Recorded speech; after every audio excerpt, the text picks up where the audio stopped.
Hello guys, welcome to Pakistani real action. तो कैसे हैं आप सब? उम्मीद है आप सब बढ़िया होंगे और मजे में होंगे। मेरा नाम है मुदस्सिर, मैं हूं बशीर सुगैज। आज का टाइटल है तेजस MK2 ने किया कमाल, जल्द भरेगा उड़ान। भारत को मिला 114 MK का मतलब ऑर्डर। मतलब जो MK ऑलरेडी बन रहा है उसका एडवांस में ऑर्डर मिल चुका है भारत को।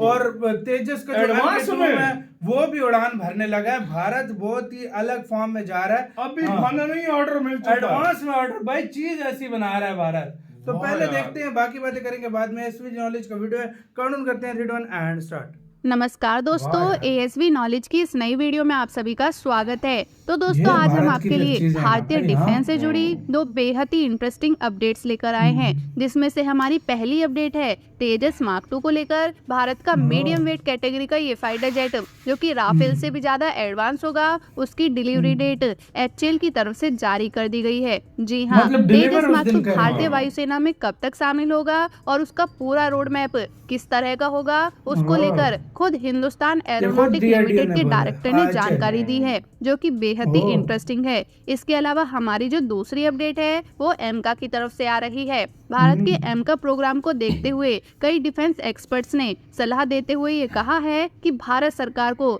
MRF टेंडर को पूरी तरह से कैंसिल कर देना चाहिए, क्योंकि अब 114 फाइटर जेट खरीदने का कोई भी फायदा भारत को नहीं मिलने वाला। और अगर ऐसा होता है तो भारतीय वायुसेना को जो 114 फाइटर जेट मिलने थे वो शायद नहीं मिल पाएंगे। अब दोनों खबरें काफी ज्यादा इंटरेस्टिंग है, इसलिए वीडियो को एंड तक देखते रहिए। लेकिन उससे पहले प्लीज इस वीडियो को लाइक कर लीजिए, ताकि हमें आपके लिए और भी ऐसी ही वीडियोस बनाने का मोटिवेशन मिलता रहे। तो चलिए वीडियो को शुरू करते हैं। तो दोस्तों, तेजस मार्क 2 प्रोग्राम को लेकर हाल ही में HAL के चीफ और मैनेजिंग डायरेक्टर CB अनंत कृष्णा सर की तरफ से एक बड़ा बयान सामने आया है, और इस बयान में उन्होंने ये खुलासा किया है कि भारत का तेजस मार्क 2 पूरी तरह से भारतीय वायुसेना में 2029 तक शामिल हो जाएगा। और इस बात को लेकर उन्होंने अपनी तरफ से पूरा आश्वासन दिया है। CB अनंत कृष्णा जी का कहना है कि तेजस मार्क 2 को लेकर काम काफी पहले ही पूरा हो चुका है। CCS की तरफ से तेजस मार्क 2 को 2021 में ही अप्रूवल मिल चुका था, जिसके बाद इसकी फंडिंग भी क्लियर हो चुकी है, इसका डिजाइन फाइनल हो चुका है, और तो इसमें जो भी कंपोनेंट्स और पार्ट्स लगाए जाने हैं वो सब भी HAL ने पहले ही तैयार कर लिए हैं।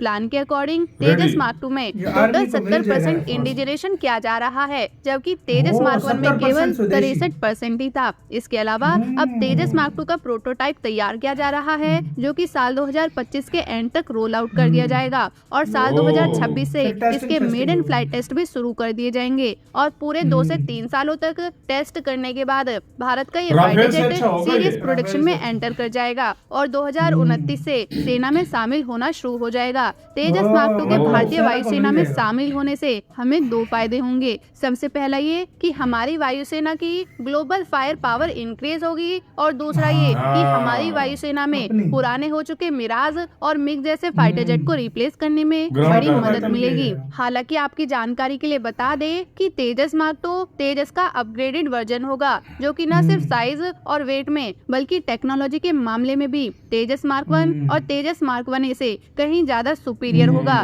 सिंगल इंजन होने के बावजूद भी इस एयरक्राफ्ट में आपको वो सारी फैसिलिटीज देखने को मिलेगी जो कि राफेल में दिखाई देती है, और कई मामले में ये फाइटर जेट राफेल से भी आगे होगा। यही वजह है कि इस फाइटर जेट के बनने से पहले ही भारत सरकार इसके 200 एयरक्राफ्ट के ऑर्डर पहले ही एडवांस में देगी।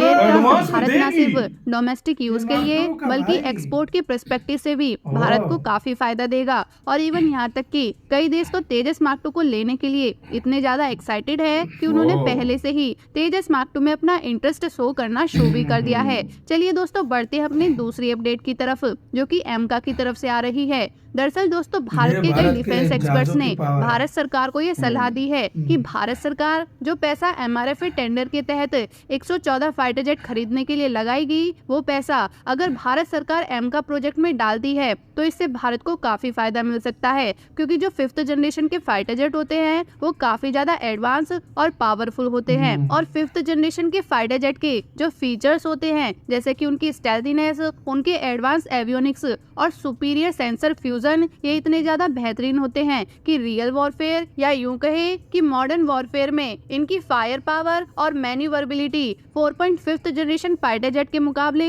काफी ज्यादा होती है और 4.5th जनरेशन के फाइटर जेट आसानी से इन्हें कम्पीट नहीं कर सकते। इसके अलावा अगर भारत सरकार MRFA टेंडर में 4.5th जनरेशन के फाइटर जेट को खरीदती है तो आने वाले समय में इनकी टेक्नोलॉजी आउटडेटेड होने लगेगी, क्योंकि तब तक हर एक देश के पास 4.5th जनरेशन के फाइटर जेट मौजूद होंगे, जिस वजह से भारत के पास अपने दुश्मन देश को काउंटर करने के लिए कोई बड़ा एज हासिल नहीं होगा। इसके अलावा चाइना भी अब अपनी वायुसेना में और बड़े स्केल पर 5th जनरेशन के फाइटर जेट को बढ़ाने पर ज्यादा जोर दे रहा है और उन्हें बड़े लेवल पर अपनी एयरफोर्स में शामिल कर रहा है। ऐसे में उसे काउंटर करने के लिए भारत को भी 5th जनरेशन के फाइटर जेट की जरूरत है, इसलिए एमका को जल्द से जल्द बनाना अब भारत की जरूरत से ज्यादा भारत के लिए जरूरी बन गया है। और रही बात 4.5th जनरेशन फाइटर जेट को अक्वायर करने की, तो इंडियन एयरफोर्स के लिए HAL और DRDO मिलकर तेजस Mark 2 को बना ही रही है, तो भारत अपनी 4.5th जनरेशन की नीड को तेजस Mark 2 से पूरा कर सकता है। हालांकि हम मानते हैं कि 5th जनरेशन के फाइटर जेट थोड़े कॉस्टली होते हैं, इनकी मेंटेनेंस और सर्विसिंग भी कॉस्टली होती है, लेकिन जो बेवरेज दो 4.5th जनरेशन के फाइटर जेट देंगे उतना ही बेवरेज अकेला 5th जनरेशन का फाइटर जेट प्रोवाइड कर देगा। और 5th जनरेशन के फाइटर जेट को अक्वायर करने से इंडियन एयरफोर्स की जो air warfare tactical capabilities increase होगी वो अलग। वैसे आपको क्या लगता है कि अब भारत सरकार को MRFA टेंडर कैंसिल कर देना चाहिए या फिर नहीं? कमेंट करके जरूर बताना। इसी के साथ यार वीडियो खत्म। मेरे लिहाज से तो भाई स्वदेशी जब Mark 2 और एमका जैसी चीज भारत के पास आएगी, भारत और किसी को पूछेगा देखो सच बोलूं ना, ऑलरेडी थोड़ा एमका लेट हो गया। एमका थोड़ा सा क्योंकि वो लेट हुआ, क्योंकि 2024 तक इसमें तैयार होना इसमें तैयार होना था, लेकिन अब 25, 26, 27 तक जा सकता है टेस्टिंग वगैरह करके। इससे अभी और भाई अभी Mark 1A भारत ने बना के रेडी किया और इतनी जल्दी Mark 2 भी रेडी हो जाएगा। Mark 2 2029 मतलब शामिल होंगे, ये सेना के अंदर शामिल हो जाएगा। ये वो नहीं है कि भाई मतलब प्रोटोटाइप बनेगा, सेना को मिल जाएंगे टेस्ट करके, मतलब 2025 तक पहला तैयार हो जाएगा, प्रोटोटाइप रेडी हो जाएगा। फिर टेस्ट करने में 2-3 साल सेना लेगी। उसके अभी बना नहीं है, अभी बना नहीं है। 200 ऑर्डर तेजस MK Mark 2 के 200 के ऑर्डर और 114 के एमका के 114 ऑलरेडी मतलब भारत दे। और इसमें देखो इंडिया का फायदा ही अगर देखा जाए 5th जनरेशन देखो, अगर आप और देशों के पैसा वही लगेगा, वही पैसा जो दूसरे देशों को दिया जा रहा है ना, अपने भारत सस्ते बना लेगा। अपने सस्ते की बात भी नहीं है, अपने 5th जनरेशन पे लगा है वही पैसा डबल काम करे, जल्दी अपनी डबल काम करे, उसी वक्त रेडी हो। और भारत अभी यही कर रहा है। 15,000 करोड़ का तो बजट और Mark 2 का बजट तो कब से दिया हुआ है, इसके लिए 15,000 करोड़ दे दिए एमका के लिए। आप इसके बारे में क्या कहते हो कि आपकी नजर में इंडिया को ऑर्डर देने चाहिए कि नहीं, या अपनी चीज और दूसरी बात यह कि या अपना एमका जल्दी रेडी करके, जल्दी एमका अपना रेडी करके तो जो है ना वही शामिल करना चाहिए। अपना बेटर है मेरे लिहाज से। कमेंट सेक्शन में जरूर बताना इसके बारे में। आप क्या कहते हैं? अपनी राय लाजमी दीजिएगा। अपना बहुत ज्यादा ख्याल रखिएगा। तो यार